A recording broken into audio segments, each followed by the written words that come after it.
آج اصحاب بدر کے متعلق پھر سے میں یہاں پر ذکر کروں اور ان کے ناموں کی انشاءاللہ آج تلاوت بھی کروں۔ اس کی وجہ یہ ہے کہ ہمیں یہ ضروری ہے کہ ہمارے بچوں میں یہ عظیم تاریخوں کو منتقل کرتے رہیں۔ کربلا تو ہر سال سنتے ہیں، لیکن پھر کیوں سناتے ہیں؟ اس لیے کہ بار بار سننے سے جذبہ جوان رہتا ہے۔ ہمارے بچوں کو یہ کہانیاں نہیں ہیں، بلکہ ان کے جذبوں کو جوان رکھنے اور حوصلوں کو بلند رکھنے والی یہ دوائیاں ہیں۔ جنگ بدر جس کو 14 صدیاں گزر گئے، لیکن ظالم کفار آج بھی بھول نہیں سکے۔ جنگ بدر کا ایک رخ پوری دنیا جانتی ہے، بلکہ سب چڑھ چڑھ کر کے بیان بھی کرتے ہیں اس کو، یہ دشمنان اسلام۔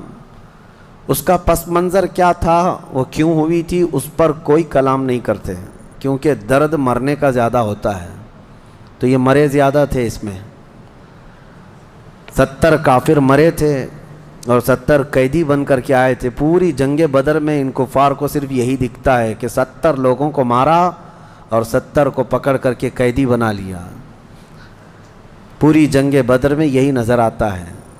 لیکن میرے عزیزو، اگر انصاف کی عینک رکھنے والا غور سے ان حالات کو پڑھے گا تو اس نتیجے کو پہنچے گا، اسلام میں یہ جتنی جنگیں ہوئی جس میں حضور پاک صلی اللہ تعالیٰ علیہ وسلم تشریف لے گئے، اکثر کا تعلق ڈیفنس سے ہے، یہ ڈیفینسیو رہی ہیں۔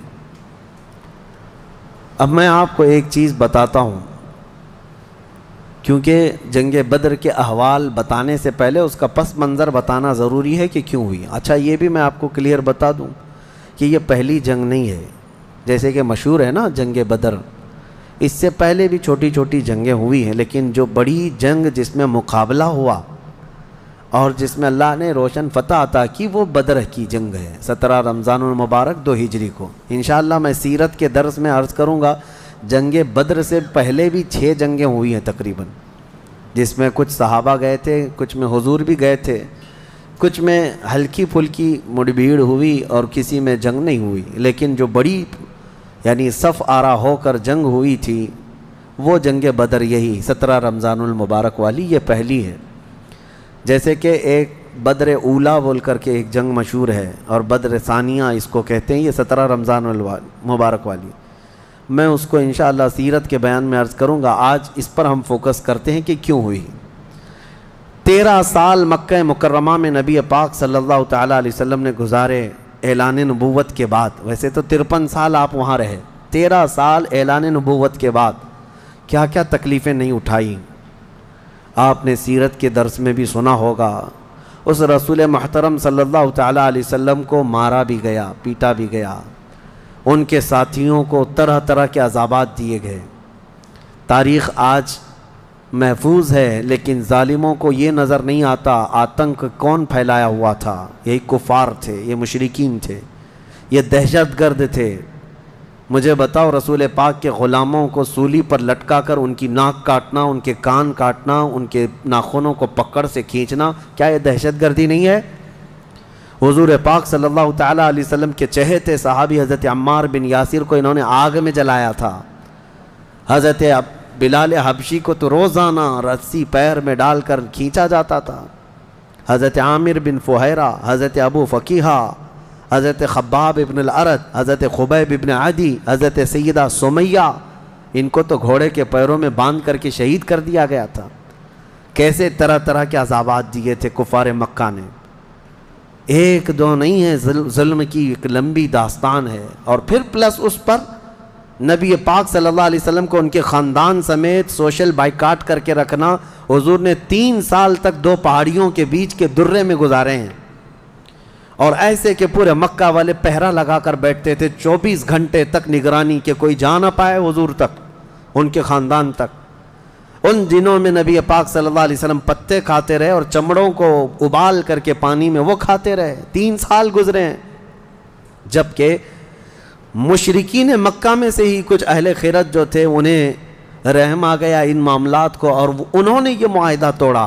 وہ آ کر کے، کوئی دوسرے نہیں، صحابہ نے نہیں، جو کافر تھے انہی میں سے 10-12 لوگ انہوں نے دیکھا اتنی تکلیف یہ ہم میں ہی سے تو ہیں، اور وہ بھی قریش خاندان جو ہم میں سے سب سے معزز خاندان ہے، اس کا ایسا بائیکاٹ کرنا کہ ان تک ایک چاول کا دانہ نہ پہنچے، یہ کیسی مصیبتیں ڈال کر رکھی گئیں اپنے بھائیوں پر۔ مشرکین نے خود یہ توڑا تھا معاہدہ، اور پھر ان کو ہر طرح کے سہولیات مہیا کر دی تھی حضور کے خاندان کو۔ یہ تکلیفیں 70 صحابہ مکہ چھوڑ کر کے حبشہ جا چکے تھے ہجرت کر کے، معمولی بات ہے؟ آپ کے محلے سے 4 لوگ جائیں کیا حالات ہوتے ہیں؟ یہ آج ظالم کتے جو ہے گھروں کے اوپر دروازوں پر زبردستی کا بورڈ لگا کر کے پلائن کرتے رہتے ہیں، ہاں، کہ یہاں سے محلہ خالی ہو رہا ہے مسلمانوں کی وجہ سے، ایک ہندو گھر یہاں سے شفٹ ہو رہا ہے، ہجرت کر رہے ہیں، مائیگریٹ کر رہے ہیں۔ یہ ناٹک ہے، کوئی چیز نہیں۔ کبھی تم نے تاریخ یہ بتائی کہ 70 صحابہ جو اپنا گھر بار سب چھوڑ کر، جس میں خود رسول اللہ کی بیٹی بھی ہے، حضرت رقیہ اور حضرت عثمان غنی، دونوں حضور کے داماد بھی، حضور کی بیٹی بھی ہیں، یہ حبشہ چلے گئے تھے ہجرت کر کے۔ حضور صلی اللہ علیہ وسلم کے خاندان کے کتنے لوگ، حضرت جعفر طیار مولا علی کرم اللہ وجہہ الکریم کے سگے بھائی ہیں۔ حضور پاک صلی اللہ علیہ وسلم کے خاندان کے کتنے لوگ نکل کے جا چکے تھے حبشہ میں، ایتھوپیا، عرب لوگ افریقہ میں جا کر کے رہ رہے ہیں، اور پھر اس کے 3 سال کے بعد حضور خود ہجرت کر کے چلے گئے مدینہ۔ تو حضور ہجرت کر کے گئے تو کیا اکیلے گئے؟ 1 سال نہیں گزرا تھا کہ مکہ میں جتنے مسلمان تھے سب کے سب ہجرت کر کے مدینے چلے گئے۔ مکہ والوں کو سکون سے رہنا چاہیے نا، بات ہو گئی نا۔ میں آپ کو بتا دوں، کفار و مشرکین کبھی کسی بات سے راضی نہیں ہوتے، اور نہ کبھی یہ سکون، ذہنی سکون ان کو نہیں حاصل ہو سکتا۔ تم اگر کوئی محلہ چھوڑ کر کے بھی چلے گئے تو تمہارے سے دشمنی ان کی کم نہیں ہوتی۔ جو دشمن ہے وہ دور بیٹھ کر کے ہی جلتا رہتا ہے کہ وہاں سکھ سے کیوں رہ رہے ہیں یہ لوگ، یہاں سکون سے کیوں رہ رہے ہیں لوگ۔ مدینے جب رسول پاک اور ان کے صحابہ گئے تو مکہ والوں کو تو جو معاملہ تھا ختم ہو گیا، جن سے تمہاری روزانہ لڑائی ہوتی تھی وہ جا چکے، نہ ان کے صحابہ ہیں نہ وہ رسول پاک وہاں پر ہیں، نہیں۔ اس کے باوجود ان کفار مکہ نے کیا کرنا شروع کیا؟ 10 لوگ، 15 لوگ، 20 لوگ کبھی جتھا بنا کر کے مدینے تک جاتے تھے، رات کے وقت وہاں کے مسلمانوں کے باغیچے کھجوروں کے جلا کے آ جاتے، اور کبھی اگر 2-4 صحابہ مسلمان باہر نظر آتے تو ان کو پکڑ کر پیٹتے تھے، مارتے تھے۔ کہاں پر؟ مدینے میں جا کر۔ جب اس قدر ظلم بڑھ گیا تب میں آپ کو بتاؤں 13 سال کے بعد اللہ نے جہاد کا حکم نازل فرمایا، اے محبوب کھڑے ہو جائیں اور جو آپ سے لڑ رہے ہیں ان سے مقابلہ فرمائیں۔ 13 سال تک تو کبھی لڑنے کا حکم نہیں آیا۔ مدینہ طیبہ میں جانے کے بعد جب مسلمانوں کی اپنی ریاست بن گئی، وہاں اپنی ایک حکومت اسٹیبلش ہو رہی ہے، تب یہ جا کر کے اگر اس کے اندر دسیسہ کاری کریں، پیوند کاری کی بجائے وہاں جا کر کے شب خون ماریں رات کے وقت، تو پھر اللہ تعالیٰ کا حکم نہیں آئے گا۔ میں اس سے قبل ایک مثال سے پوچھا تھا آپ کو، یہ کہتے ہیں نا، آج بھی ہم نے 22ویں پارے میں ایک آیت پڑھی ہے، ملعونین اینما ثقفوا اخذوا وقتلوا تقتیلا۔ اس کو وہ 26 آیتوں میں گناتے ہیں جس کو یہ لوگ کہتے ہیں آتنک کا بڑھاوا دیتی۔ اللہ نے فرمایا لعنت کیے ہوئے لوگ ہیں یہ سب، جہاں پائے جائیں پکڑے جائیں اور ٹکڑے ٹکڑے کر کے مارے جائیں۔ یہ آیت ہے، اور یہ کہتے ہیں کہ یہ دیکھو آتنک کو بڑھاوا دیتی، یہی دیکھ کر کے مسلمان کاٹتے ہیں سب کو۔ میرے عزیزو، آیت جو نازل ہوئی کب ہوئی؟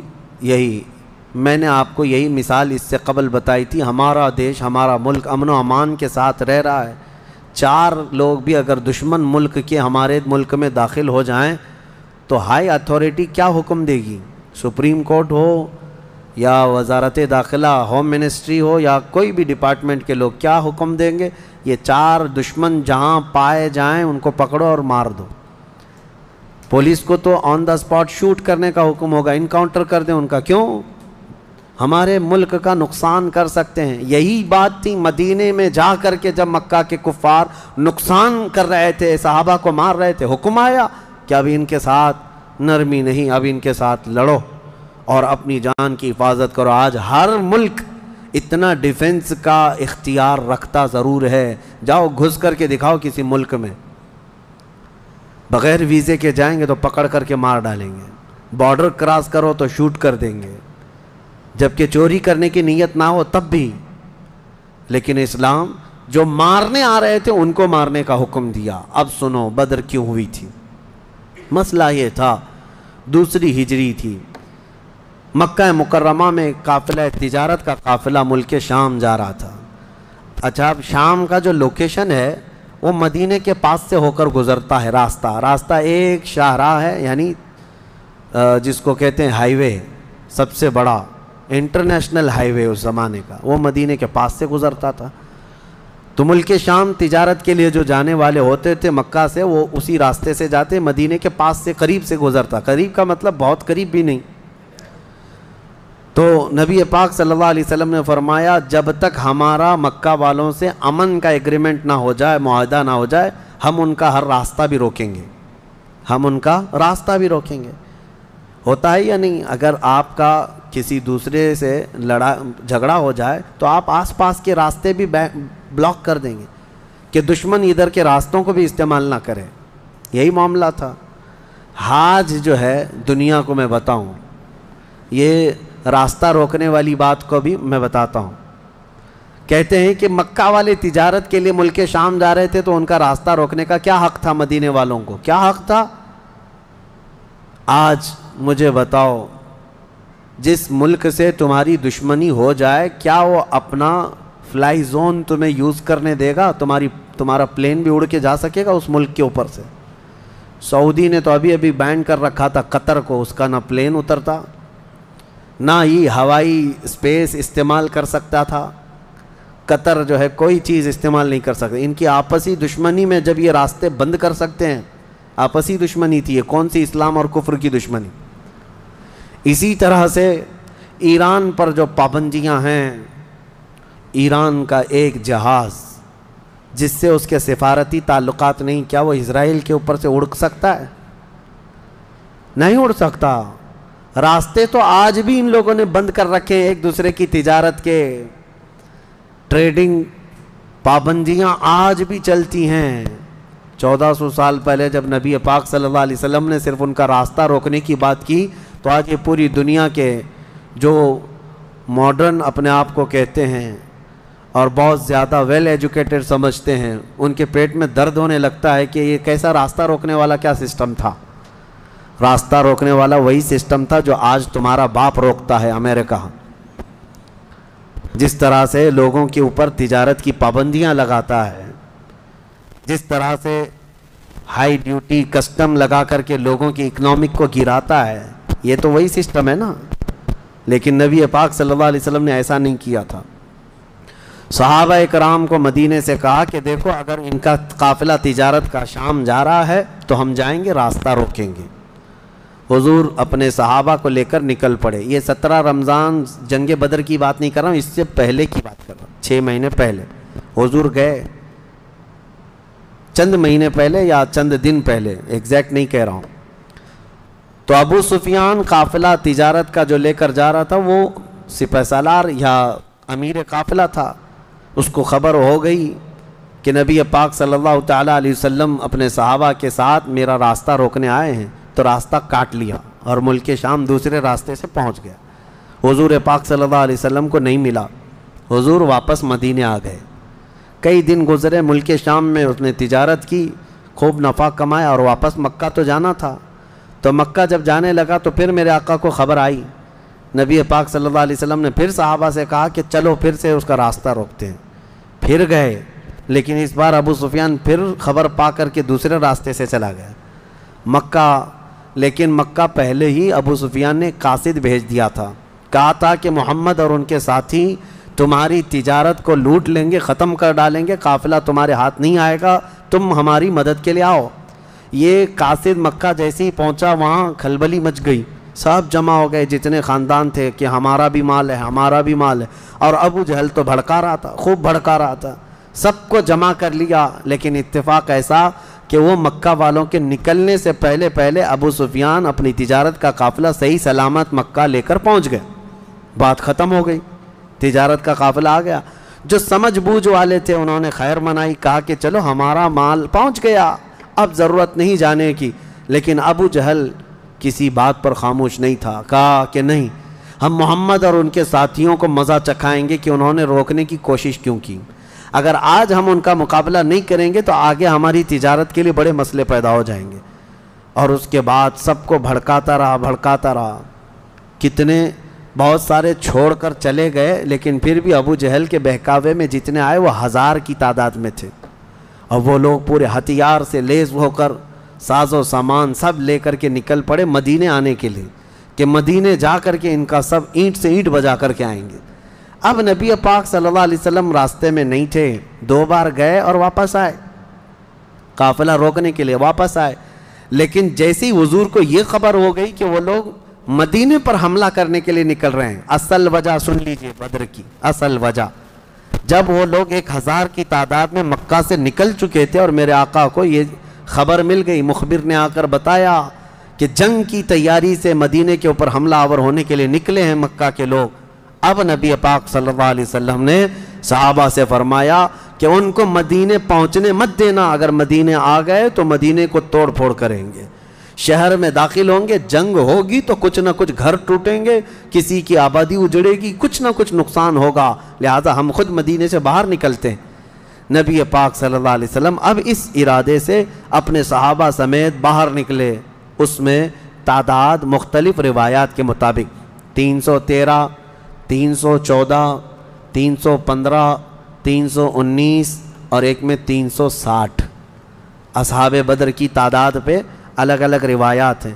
313 صحابہ کی روایت بہت سارے محدثین نے روایت کی ہے, اور 360 کی بھی روایت ہے, 360 لوگ بھی تھے. بہرحال وہ اس طور پر کہ بچے دوسرے لوگ سب ملا کر کے کسی نے شمار کیا اور کسی نے صرف خالص جنگ کرنے والوں کو شمار کیا. اس میں سارے بڑے بڑے اجلہ صحابہ ہیں, سیدنا ابو بکر صدیق, سیدنا عمر فاروق, سیدنا حیدر کرار, علی مرتضیٰ رضی اللہ تعالیٰ, دیگر اصحاب. ہاں, حضرت عثمان غنی رضی اللہ تعالیٰ عنہ اس میں شامل نہیں تھے. اس کی وجہ یہ تھی کہ حضور صلی اللہ علیہ وسلم کی بیٹی حضرت رقیہ بیمار تھیں, مدینے میں تھی.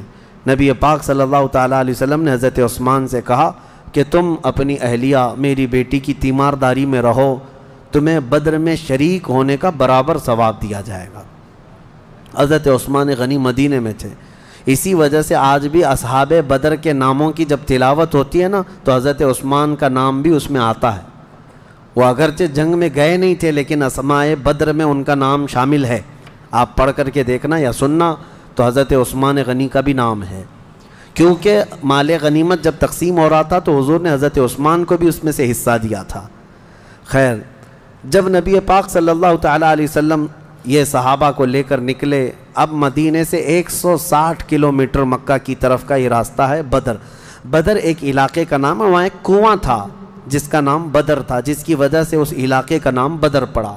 اب حالات دیکھیں کیسے آزمائش کے بڑھتے گئے. میں مختصراً انداز میں آپ کے سامنے رکھوں گا.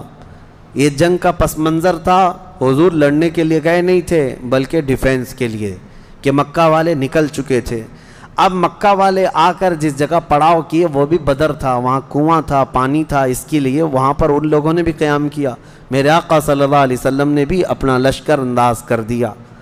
صحابہ وہاں پر اتر پڑے, سب کے خیمے لگ گئے اور کنویں کے پانی پر بھی قبضہ ہوا. اس کے بعد دیکھا صحابہ کے دل گھبرائے ہوئے تھے, کیونکہ حضور صلی اللہ علیہ وسلم اور صحابہ کو جو زمین ملی تھی وہ ریتیلی زمین تھی, بالو کی زمین, پاؤں دھس جایا کرتے تھے. اور کفار مکہ جہاں پر اترے تھے وہ تو سخت سپاٹ فلیٹ زمین تھی, مٹی کی زمین تھی, اور اس میں گھوڑے اچھی طرح دوڑتے تھے. یہ ریتیلی زمین پر گھوڑوں کے پیر بھی گھس جاتے اور انسانوں کے بھی. اچھا, یہ بات بھی میں بتا دوں, کل تعداد صحابہ اکرام رضوان اللہ تعالیٰ علیہ مجمعین کے ساتھ 313 صحابہ میں صرف 4 گھوڑے تھے. 4 گھوڑے, یہ 4 گھوڑوں پر بیٹھ کر کے گئے ہیں. کون سوار ہوا ہوگا, کون پیدل چلا ہوگا. اور اونٹوں کی کچھ تعداد, اس کے علاوہ تلوار سب کے پاس نہیں، اور جس کے پاس ہے ان کی سبزیاں بھی کٹتی نہیں۔ ان حالات میں تو وہ گئے تھے، نبی پاک صلی اللہ تعالیٰ علیہ وسلم کے ساتھ جب گئے، اب وہاں پر صحابہ اکرام کے دلوں کے اندر تھوڑی گھبراہٹ آنے لگی کہ ہم زمین اس طرح کی ہے، اور تعداد جب ان کی دیکھتے ہتھیار سے لیس، تو یہ عرض کرتے کہ کیا ہوگا۔ پہلی جنگ ہو رہی تھی نا، آمنا سامنا پہلی مرتبہ ہو رہا تھا۔ اب نبی پاک صلی اللہ تعالیٰ علیہ وسلم سب صحابہ کو لے کر رات کو بیٹھتے ہیں۔ اب اس میں جو نبی پاک صلی اللہ تعالیٰ علیہ وسلم کے سامنے صحابہ اکرام سے مشورہ ہو رہا تھا، اب وہ ایمان کی بات ہے۔ حضور نے صحابہ کی بات یہ سنی کہ جو مہاجرین تھے وہ یہ کہہ رہے تھے کہ انصار کا تو کچھ گیا نہیں، ہمارا گیا ہے، مکہ میں ہمارے مال لوٹے، ہماری جائیدادیں لوٹیں، انصار مدینے میں رہتے ہیں، مکہ کے کفار نے ان کا تو کچھ بگاڑا نہیں۔ ہو سکتا ہے کہ انصار جو ہے جنگ میں انٹرسٹ نہ لیں، ان کا کیا گیا ہے، یہ مہاجرین کی جنگ ہے، انصار جو ہے ہو سکتا ہے انٹرسٹ نہ لیں، وہ نہ آئیں، یہ ان کے دلوں میں بات تھی۔ حضور پاک صلی اللہ علیہ وسلم نے محسوس کر لیا، کیونکہ 69 انصار صحابہ اس کے اندر تھے، 69 بڑی تعداد ہوتی، 70 صحابہ تقریباً انصار تھے۔ اب دلوں میں جب یہ بات آئی مہاجرین کے کہ پتہ نہیں ہے لڑیں گے کہ نہیں لڑیں گے، کیونکہ ان کا تو کچھ گیا نہیں ہے نا، جیسے آج لوگ کہتے ہیں میرا تھوڑی نا اس سے کوئی مسئلہ ہے۔ تو پھر نبی پاک صلی اللہ علیہ وسلم نے رات کے وقت انصار صحابہ کو پہلے بلایا، سب بیٹھے ہوئے تھے، مشورہ کرنا تھا۔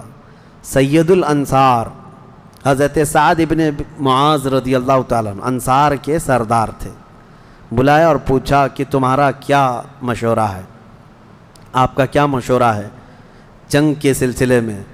سنو، حضور پاک صلی اللہ تعالیٰ علیہ وسلم کی بارگاہ میں حضرت سعد بن معاذ سب سے پہلا جواب کیا دیتے ہیں؟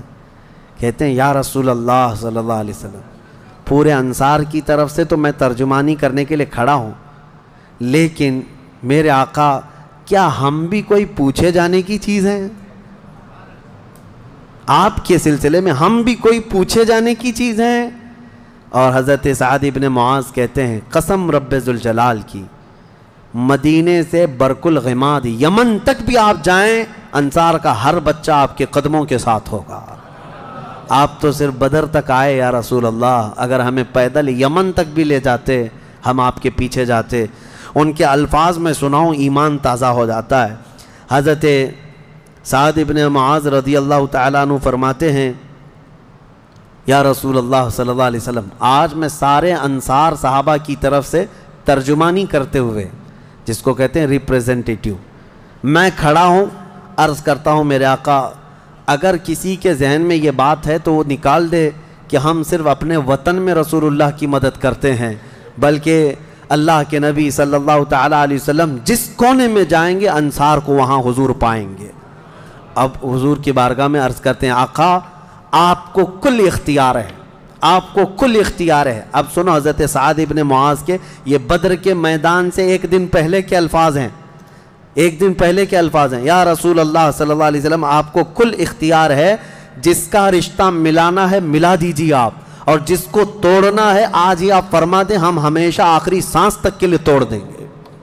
اگر آپ فرما دیں کہ اس کی بیوی اس کے لیے حلال نہیں، اس کا بیٹا نہیں، یا رسول اللہ آخری سانس تک ہم اس سے رشتہ توڑ دیں گے۔ یہ بدر میں جانے سے پہلے حضرت سعد ابن معاذ کہتے ہیں جس کا رشتہ آپ ملانا چاہیں میرے آقا ملا دیں، اور جس کا ختم کرنا چاہتے ہیں توڑ دیں، اور جس کو موجودہ حالات میں رکھنا چاہتے ہیں میرے آقا پسند فرما لیں، اور ہمارے مال آپ کے لیے حاضر ہیں یا رسول اللہ، اور ہمارے جس قدر منشا ہو قبول فرمائیں۔ ہاں حضرت سعد ابن معاذ کہتے ہیں ہمارے پاس جو کچھ بھی ہے یا رسول اللہ یہ ہمارا مال حاضر ہے۔ اب یہ دیکھو ادب کے الفاظ، حاضر ہے یا رسول اللہ، جتنا آپ کو چاہیے ہمارا پورا مال قبول کر لیں اور جتنا چاہے چھوڑ دیں، اور قسم رب ذوالجلال کی جو آپ نے چھوڑ دیا وہ دنیا کی سب سے بری چیز ہے ہمارے لیے، جو آپ نے قبول کیا وہ ہمارے لیے سب سے عمدہ چیز ہے۔ یہ بدر کے میدان میں حضرت سعد ابن معاذ رضی اللہ تعالیٰ عنہ کی تقریر چل رہی ہے، اور اس کے بعد حضور پاک صلی اللہ تعالیٰ علیہ وسلم کی بارگاہ میں یہ کہتے ہیں یا رسول اللہ قسم اس رب ذوالجلال کی جس نے آپ کو سچی نبوت کے ساتھ بھیجا، اللہ کی قسم اگر آپ ہمیں حکم دیں سمندر کو چیر کر نکل جانا ہے، رب ذوالجلال کی قسم یا رسول اللہ انصار کا ہر بچہ سمندر میں کود پڑے گا۔ یہ بدر سے پہلے کی تقریر۔ اب ان کی تقریر سن کر حضور بڑے خوش ہوئے۔ میرے آقا صلی اللہ تعالیٰ علیہ وسلم نہایت ہی خوشی کا اظہار فرماتے ہیں، اور اس کے بعد پھر حضرت مقداد بن اسود ایک صحابی ہیں، کھڑے ہوتے ہیں، پوچھا یا رسول اللہ صلی اللہ علیہ وسلم آپ صحابہ سے مشورہ لے رہے ہیں کس بات کا؟ کہا جنگ ہونا چاہیے نہیں ہونا چاہیے؟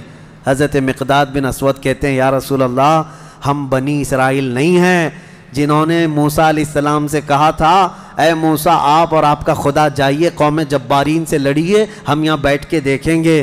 نہیں یا رسول اللہ ہم امت محمدیہ ہیں، جہاں میرے آقا کا پسینہ گرے گا ہم سب کا خون کا قطرہ وہاں گرے گا، جب تک ہمارے جسم میں آخری قطرہ بھی خون کا باقی ہے ہم میں سے کوئی پلٹنے کا تصور بھی نہیں کرتا۔ یہ رسول پاک صلی اللہ علیہ وسلم کے چہیتے صحابہ کی تقریریں تھیں، سب کے جذبے جوان تھے، کوئی لوٹنا نہیں چاہتا، کوئی پلٹنا نہیں چاہتا۔ اب صحابہ کو باہر کر کے حضور خیمے میں چلے گئے۔ اب سنو، حضور پاک صلی اللہ تعالیٰ علیہ وسلم جیسی ہی خیمے میں گئے جہاں آج مسجد عریش بنی ہے، اس کو عریش کہا جاتا حضور کے خیمے کو۔ حضور سجدے میں گر گئے۔ سجدے میں گرنے کے بعد نبی پاک صلی اللہ تعالیٰ علیہ وسلم اتنا گریہ وزاری کر رہے تھے، اتنا رو رہے تھے سجدے میں حضور پاک صلی اللہ علیہ وسلم، اور جو صحابی ان کی خدمت میں کھڑے تھے وہ کہتے ہیں نبی پاک صلی اللہ تعالیٰ علیہ وسلم کی الفاظ میں سن رہا تھا ابتحالات کو، عرض یوں کر رہے تھے اے اللہ ایک چھوٹی سی فوج، ایک چھوٹی سی جماعت تیرے دین کی نصرت کے لیے میدان میں اتری ہے، اے اللہ اگر اس جماعت کی تو کل مدد نہ کرے گا تو قیامت تک اس روئے زمین پر کوئی سجدہ کرنے والا نہیں آئے گا، اے اللہ قیامت تک کوئی تیری عبادت نہیں کر سکے گا۔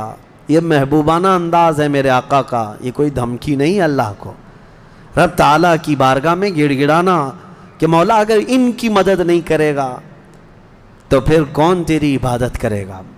اور اس کے بعد اچانک حضور صلی اللہ علیہ وسلم اٹھے سجدے سے، پیشانی چمک رہی تھی اور حضور مسکرا رہے تھے۔ دو صحابہ کھڑے تھے، کہا یا رسول اللہ صلی اللہ علیہ وسلم آپ اتنی گریہ وزاری کرتے کرتے بھی مسکرانے لگے۔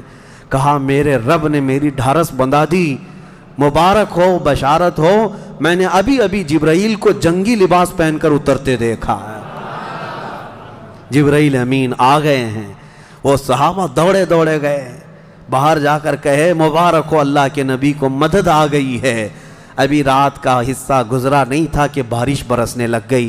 میرے آقا نے فرمایا میرے صحابہ اللہ کی دوسری مدد آ گئی۔ صحابہ نے پوچھا یہ کیسے؟ کہا جاؤ میدان میں دیکھو، ریت کی زمین پر بارش ہوئی تھی تو ریت پوری جمع ہو گئی، مضبوط ہو گئی، اور کافروں کی زمین پر بارش برسی تو کیچڑ ہو گیا، ان کے پیر پھسلنے لگ گئے، ان کے گھوڑے بدکنے لگ گئے، اور صحابہ کے پیر ریت میں بالکل مضبوط جم کر رہ گئے۔ حضور نے فرمایا بارش بھی اللہ نے تمہاری مدد کے لیے نازل فرمائی۔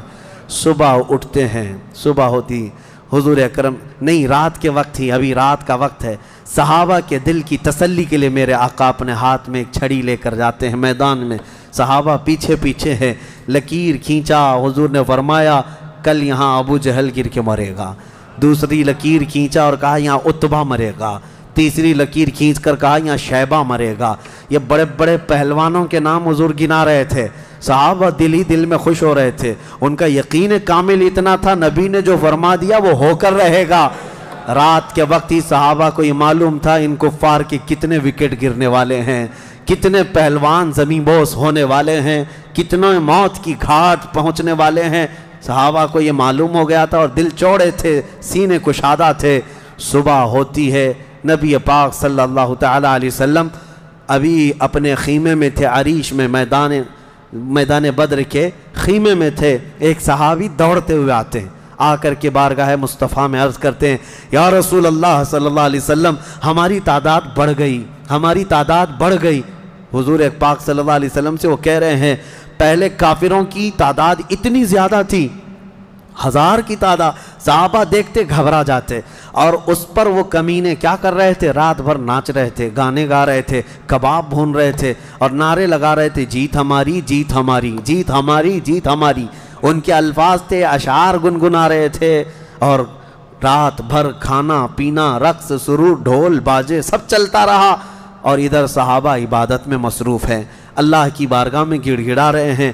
اور صبح جب ہوئی تو ایک صحابی دوڑتے ہوئے آئے، کہا میرے آقا ہماری تعداد بڑھ گئی ہے، 313 نکلے تھے لیکن میدان میں اب بہت زیادہ ہو گئے ہیں ہم لوگ۔ حضور پاک صلی اللہ علیہ وسلم نے فرمایا میرے چہیتے جاؤ، وہ ہماری تعداد نہیں، اللہ کے ملائکہ آ چکے، اللہ کے فرشتے آ چکے تمہارے اس فوج کے اندر۔ صحابہ کہتے ہیں جب میدان میں ہم اترے، اب یہ 17 رمضان المبارک جمعہ کا دن تھا، یوم البدر، یوم الفرقان جس کو کہتے ہیں۔ میرے عزیزو، اسلام کی عظیم تاریخ پنہاں ہے، اس میں عظیم تاریخ پنہاں ہے۔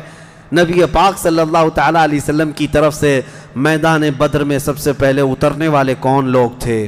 کون لوگ تھے؟ سب سے پہلے نبی پاک صلی اللہ تعالیٰ علیہ وسلم کی طرف سے حضرت امیر حمزہ رضی اللہ تعالیٰ عنہ، دوسرے حضرت ابو عبیدہ بن جراح، تیسرے حیدر کرار شیر خدا علی مرتضی رضی اللہ تعالیٰ عنہ۔ یہ تینوں حضرات اترے، اور ان کے مقابل میں جو کفار آئے تھے وہ اپنے اپنے وقت کے بڑے بڑے پہلوان تھے، بڑے بڑے پہلوانوں کو انہوں نے اتارا تھا میدان بدر میں۔ اور جب مقابلہ ہوا تو سب سے پہلا وار حضرت امیر حمزہ کا سامنے والے پر پڑا، وہ گاجر کی طرح کٹ کر گر گیا ایک ہی وار میں۔ حضرت ابو عبیدہ بن جراح زخمی ہوئے، سامنے والے سے تھوڑے زخمی ہوئے، پھر حضرت حمزہ نے وہ بھی محاذ سنبھالا اور ان کے مقابل کو بھی مار کر گرایا۔ ادھر حضرت علی کرم اللہ وجہہ الکریم کی عمر کم تھی، اس وقت ان کی عمر زیادہ نہیں تھی، 22 سال کی عمر یا 25 سال کے اس وقت کی عمر تھی حضرت علی کرم اللہ وجہہ الکریم کی۔ اس وقت حضرت علی جب آئے بالکل جوانی، یعنی 20-22 سال کی عمر، مولا علی کرم اللہ وجہہ الکریم نے اس سے جب مقابلہ کیا تو ذوالفقار حیدری نے ایسا ضرب لگایا کہ اس کی لوہے کی ٹوپی کاٹتے ہوئے 2 ٹکڑے ہو گئے۔ پہلی مرتبہ بدر کے میدان میں آواز آئی تھی سارے صحابہ کی اللہ اکبر، یہ نعرہ تکبیر تھا جو سب سے پہلے بلند ہوا۔ فرماتے ہیں اس آواز کی ہیبت ایسی تھی کہ کفار کے خیمے ہل گئے اور ان کی صفوں میں ہلچل مچ گئی، دہشت طاری ہو گئی۔ صحابہ کے اسی نعرے کو دیکھ کر علامہ اقبال نے شعر کہا تھا، یہ نکلے تھے مڑی ہوئی تلواریں لے کر، کٹی ہوئی اور زنگ آلود تلواریں لے کر جن سے سبزی نہیں کٹتی تھی، لیکن جب نعرہ لگائے تھے اللہ کی مدد ایسی آئی تھی کہ یہ سب زمین بوس ہو گئے دشمن۔ اقبال نے کہا تھا کفر دم توڑ دے گا ٹوٹی ہوئی شمشیر کے ساتھ، کفر دم توڑ دے گا ٹوٹی ہوئی شمشیر کے ساتھ، گر تم نکلا جاؤ ایک بار نعرہ تکبیر کے ساتھ۔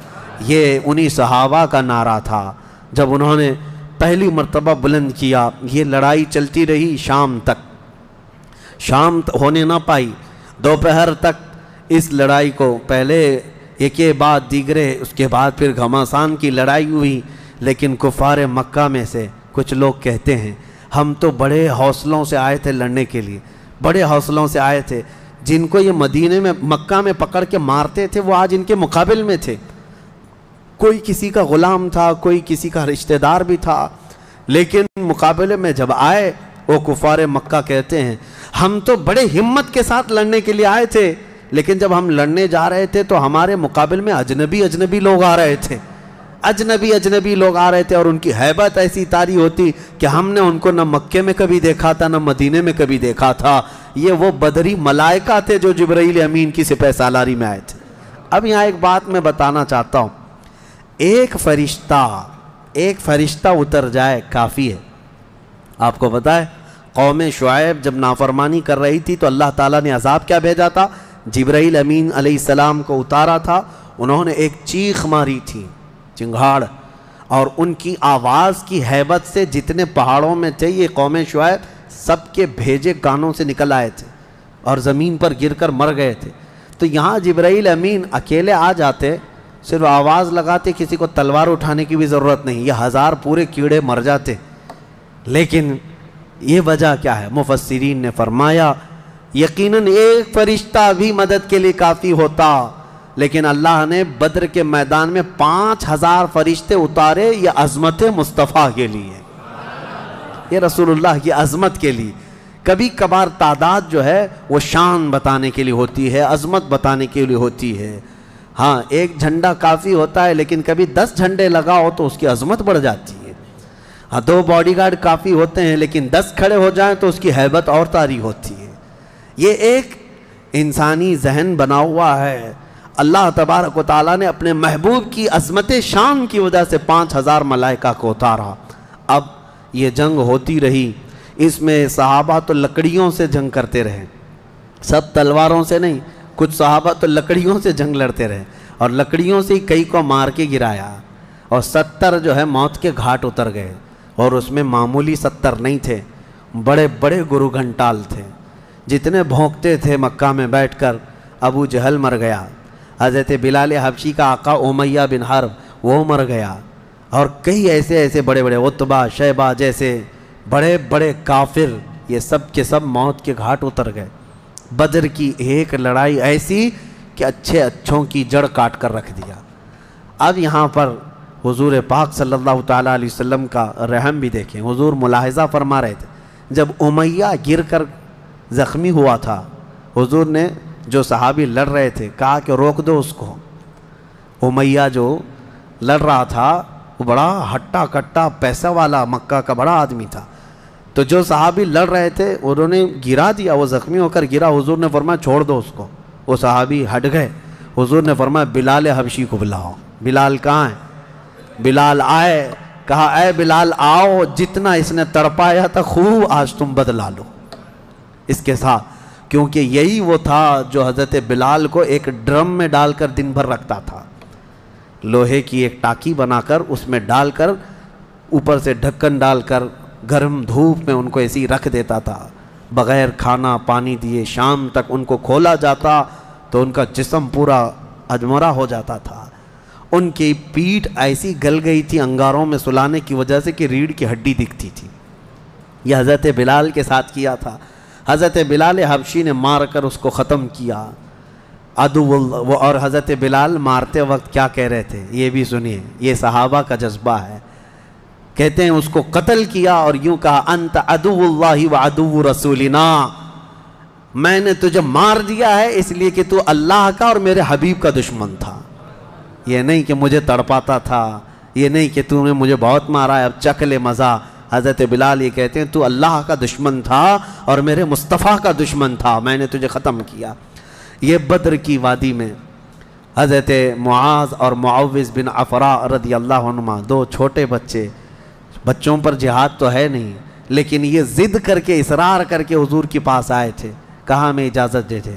میرے آقا نے ان کو اجازت دی تو یہ جنگ میں شریک ہوئے۔ حضرت عبد الرحمن بن عوف کہتے ہیں صاحب بڑے بڑے صحابہ، جنگ کے میدان میں نفسا نفسی کا عالم ہوتا ہے، اپنا ڈیفنس کرنا ضروری ہوتا ہے، کہاں سے تیر آئے کہاں سے تلوار آئے، لیکن یہ 2 بچے اس طرح سے میدان میں ہیں کہ حضرت عبد الرحمن بن عوف سے کہتے ہیں چچا ہمیں ایک بات بتائیے، ابو جہل کس کا نام ہے؟ حضرت عبد الرحمن بن عوف کہتے ہیں میں ہنس پڑا، ان کی عمر 13 سال کے آس پاس کی تھی۔ کہتے ہیں یہ کیا کرو گے تم؟ وہ سردار قریش ہے، پہلوان ہے مکہ کا۔ ان بچوں نے کہا ہم نے دیکھا تو نہیں مگر سنا ہے اس خبیث کے بارے میں کہ وہ ہمارے آقا کو گالیاں دیتا ہے، وہ ہمارے نبی کو گالیاں دیتا ہے۔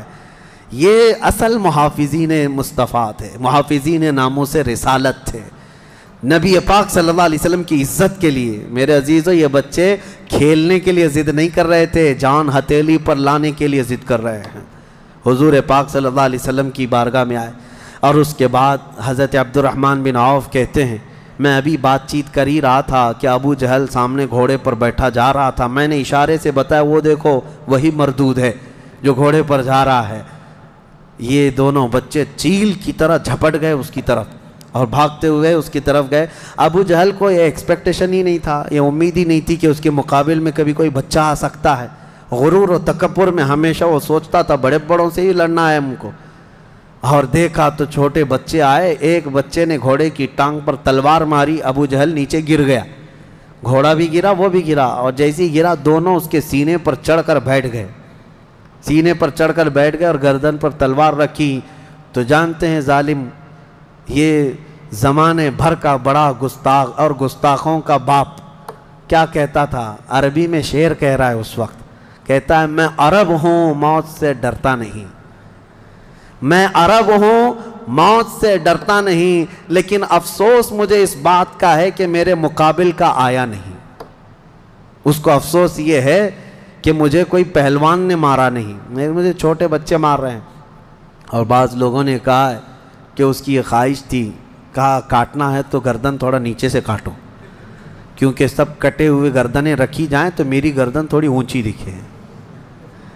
غرور و نخوت کبھی نہیں جاتا، گھمنڈ و تکبر کبھی نہیں جاتا۔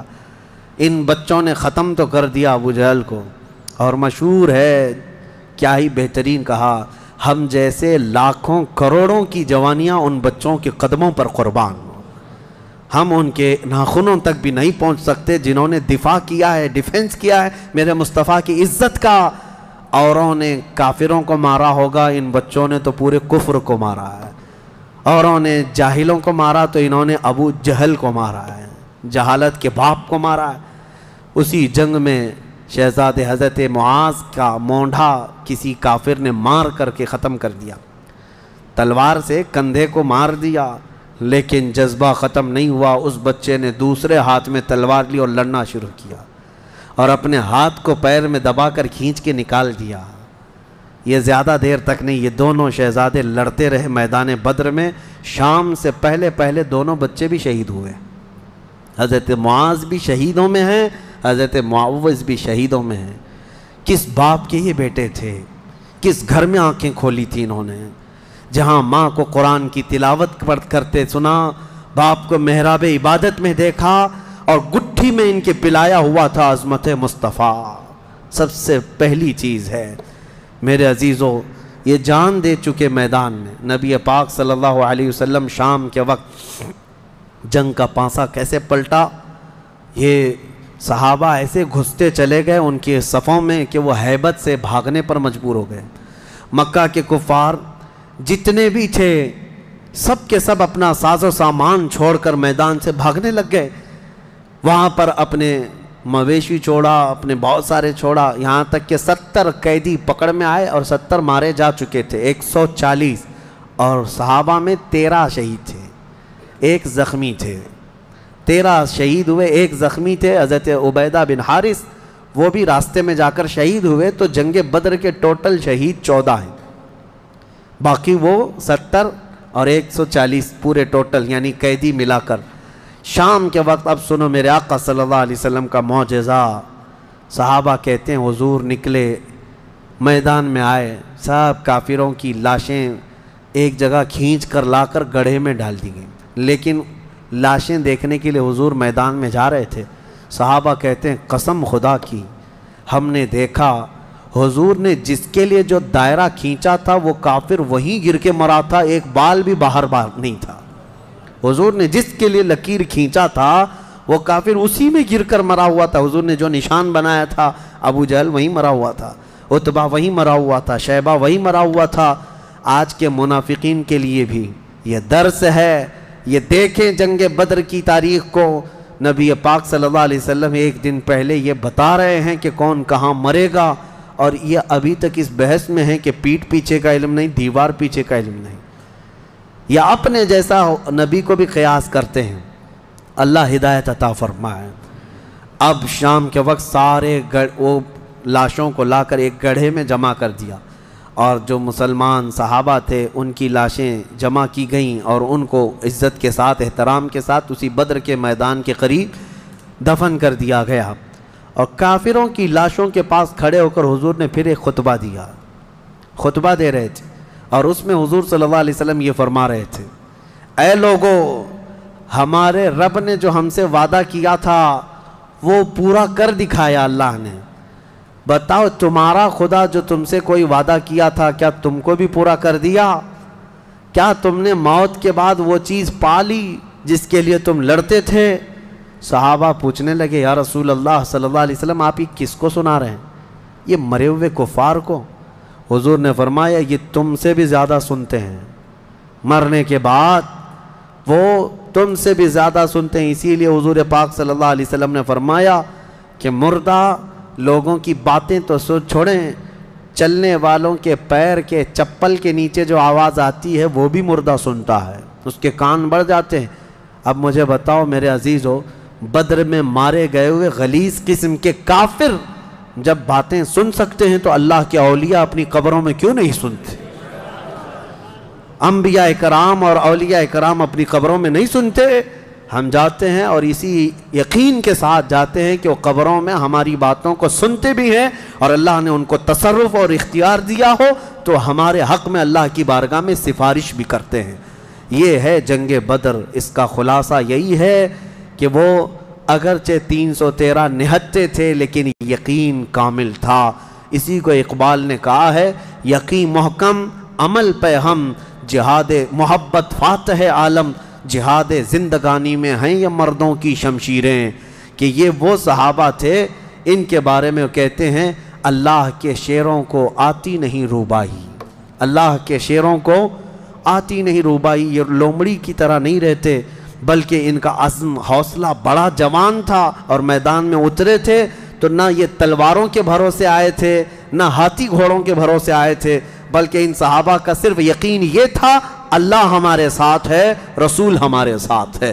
اے مومنوں، آج اس بدر کی تاریخ کے بعد میں آپ سے بھی یہی کہنا چاہوں گا، آج جتنے بھی ابو جہل ناچ رہے ہوں ان کو ناچنے دو اور پکار کر کہو ان اللہ معنا، بے شک اللہ ہمارے ساتھ ہے، بے شک اللہ ہمارے ساتھ ہے۔